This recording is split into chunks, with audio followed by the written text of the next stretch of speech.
Hello Minecraft fans and welcome back to Scarworld. Last time we were here, we had built a floating island, well, 5 floating islands actually, and we said goodbye to Season 1. And now, it's Season 2. We reset the server and built a bunch of awesome new stuff, but sad news. It's the end of Season 2. So before we say goodbye, I wanted to bring everybody in and show you what I had built, off camera this time, and give you a tour before we reset the server for Season 3. And it all started right here for me. This is our shop in the beautiful Scarworld shopping district. We sold flowers this season.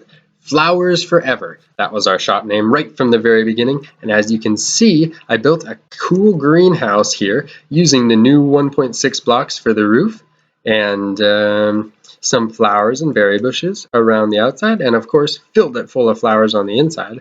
And this greenhouse and this style is sort of a clue as to what my main base was made out of.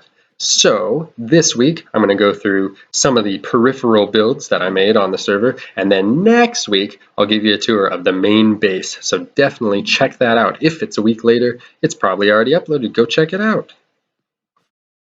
But our flower shop did pretty well. It's our first shop that I've ever made on a server, and wow, look at this! Well, I did just check this, but I guess we're still making sales, which is great. This is funded all of the building that I did this whole season, and I needed every diamond that I got because I mined very little this season. Thankfully, I was able to sell all these flowers and get away with it. And we did pretty good. We're the only flower shop on the server, and so we've jacked up all the prices. No, I'm just kidding.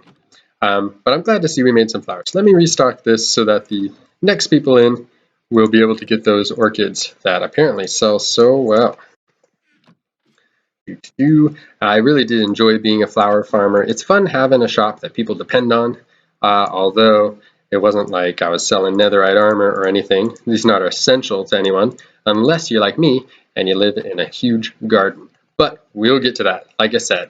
Anyway, this was a ton of fun to build, and I remember when I built it, this entire section was empty. I was the only shop here, and I was raising this from the ground, talking to other people who were building their shops far away, and wow, has the server grown since then. Not only have we added a bunch more people, but we've added a bunch more shops, although I just built the one, and I'm quite proud of it.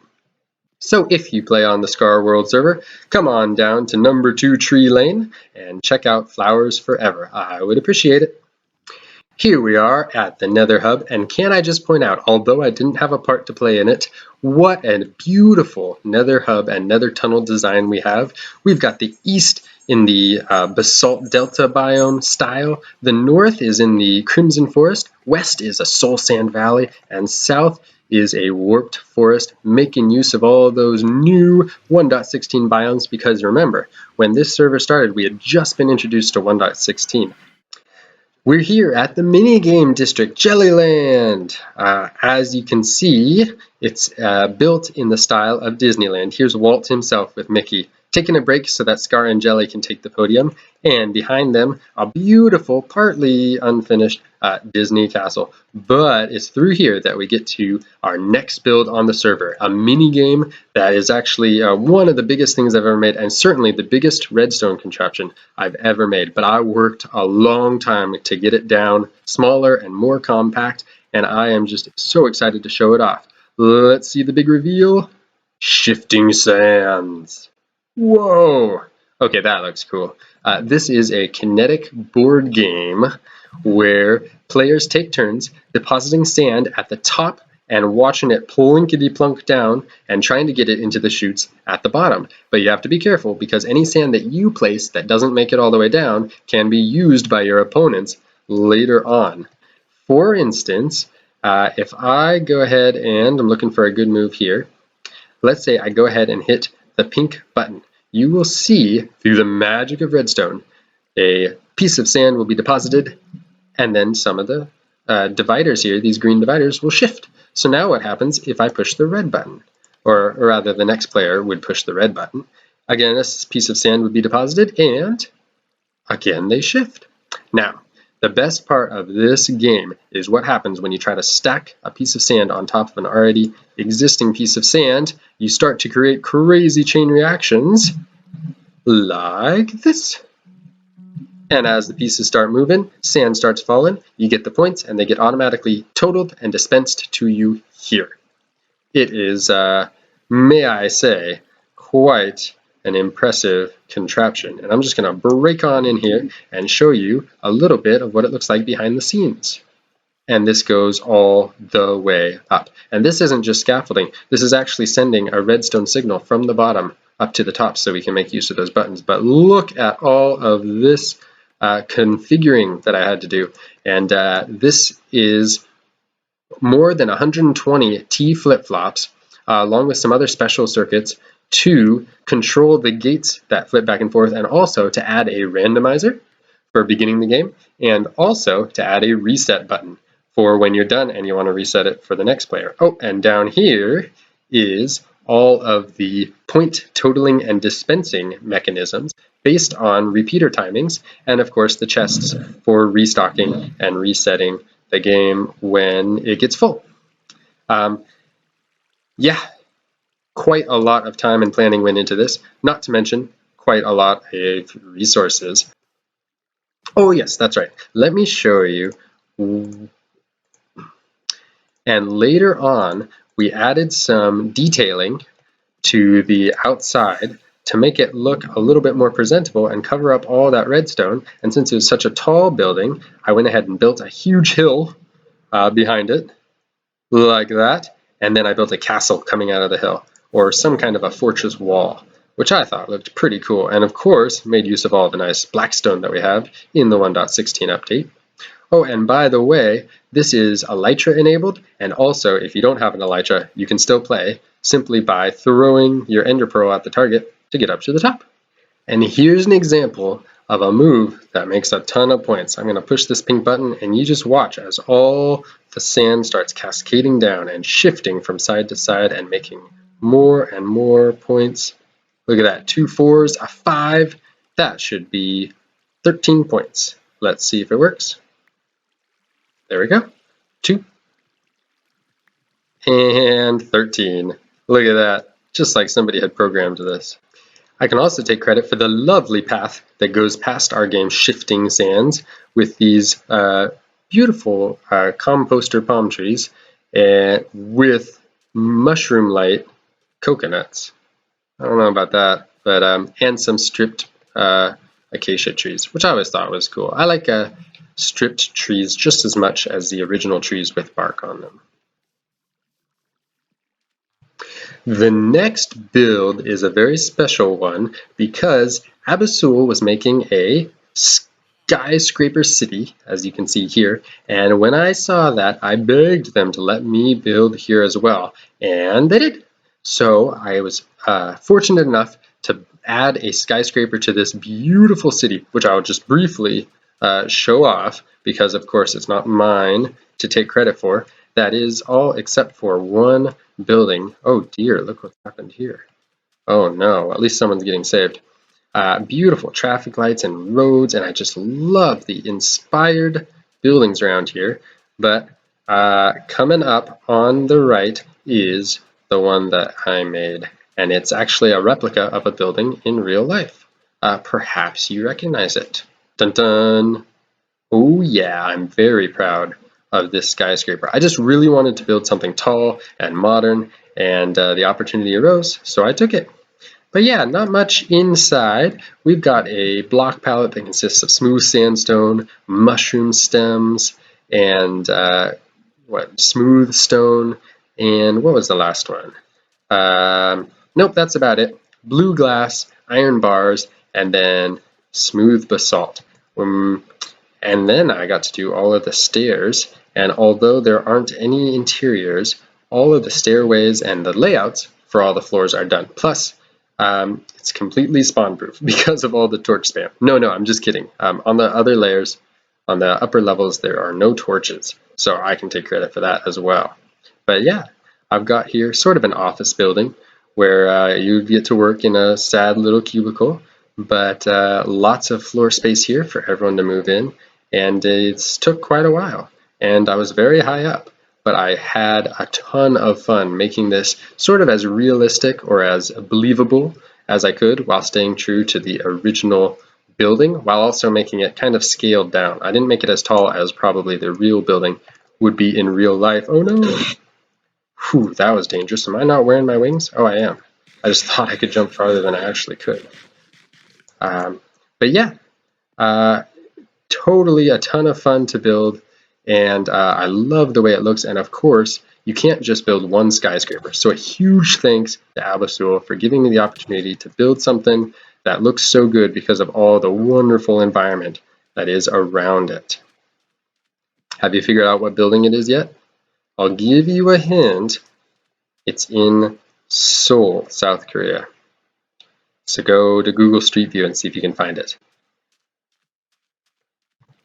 For my next and final build for this tour, it's sort of like a second base. We came way away from the rest of the builds on the server, way out into the middle of the ocean because I wanted the whole ocean to myself. Because, do you ever get that terraforming bug where you just want to build an island where there's nothing? Well, that's what I did. I built an island, and I have to try to sleep before we go up there because there are creepers and skeletons and everything nasty because there's no torch spam or hidden lighting or anything. It's as realistic as I can make it. But yeah, the entrance to this island is a tunnel which I made entirely free-forming. There's nothing here. There was just empty water when I got here. So we built this beautiful deserted island in the middle of a beautiful warm ocean, and I just love hanging out here. Look at this. I feel like I can just relax. Look at this, our very own paradise, and that's what I called it, Paradise Island. All right, let me take a seat. Ah, this is the life. And I wanted to make it as believable as possible. So I started with just the shape, the wireframe shape, and it's the kind of shape that everyone knows with the little beaches and the kind of rocky shores and then these gentle grassy hills. I made kind of an atoll of an island, and then I went ahead and added the bushes around the sides, and I actually really enjoy this kind of bush design here. It's just an acacia fence and some leaves thrown around it, but it makes kind of a nice manzanita bush is kind of what I was thinking. And then after that I went ahead and textured the ground here, made this nice rugged pathway kind of look to make it look dirty and so the grass is sparse. I added the sand, which took forever, let me tell you, because of course you have to build underneath it so that the sand doesn't fall off. And then you have to make these nice slopes, and then you have to go pretty far under the water. And then of course I didn't do it all the way down. I'm sorry, it's just sort of unfinished, but it's done. In my mind, it's all done. And then I came up with this interesting tree design and built these trees everywhere. That's not a great example. Here, let me show off. Yeah, that looks pretty cool. This is, of course, stripped jungle wood and maybe acacia leaves? Maybe jungle leaves? I'm not sure. Yeah, I think it's jungle leaves. And I made all these shapes here and threw just a few trees around. This one's my favorite one. This is so cute. And then I threw in a couple details here and there, like a melon here. And of course, on some of the coasts, I made it super, wet and super lush. And then on the other ones, I added sand. And so there's these secret coves where, I can just imagine getting your feet wet, looking out at the coral reef and just enjoying the sunset. Man, I love walking around here. And I really had a ton of fun building it as well. But when I was done, I decided, just for fun, oh man, I love this. I love this view. Sorry, I just get distracted. Look at that.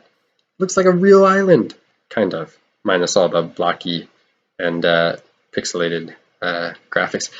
I decided to add a little secret, which, if you're going to be playing on the Scarworld server or getting the download, I encourage you to find it yourself.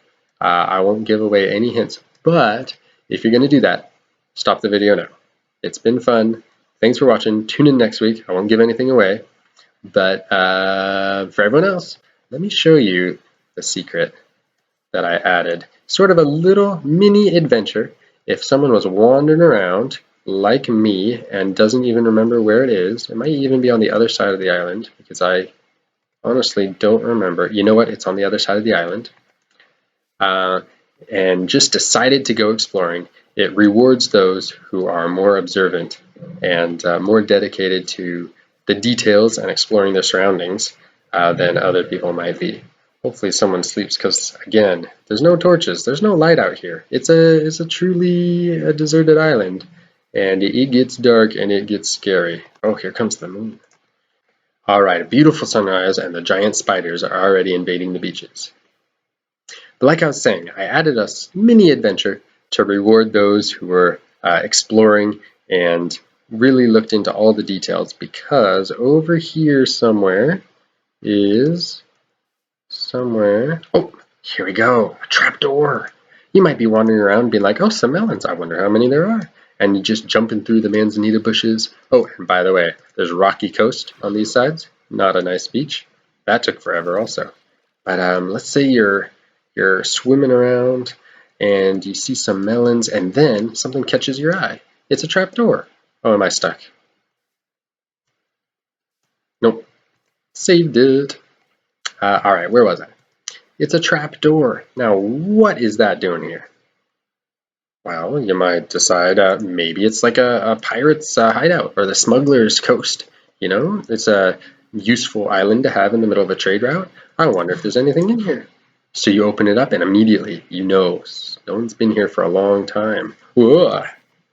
Okay, I'm just kidding. But isn't that cool?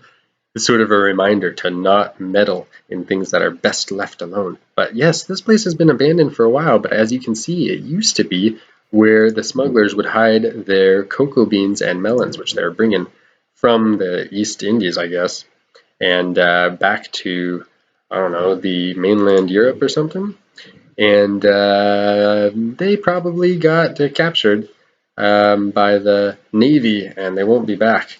And so it's yours to discover. And look at this. This is my favorite part. With those banner patterns work really well as like pinned up notes just in invisible item frames. Oh yeah, good details. And of course, sand is leaking in here, and there's some bones of a poor person who didn't make it out alive. And look at this. This is a trapdoor and an armor stand, but it serves as kind of a plate with some cups or sea pickles or something.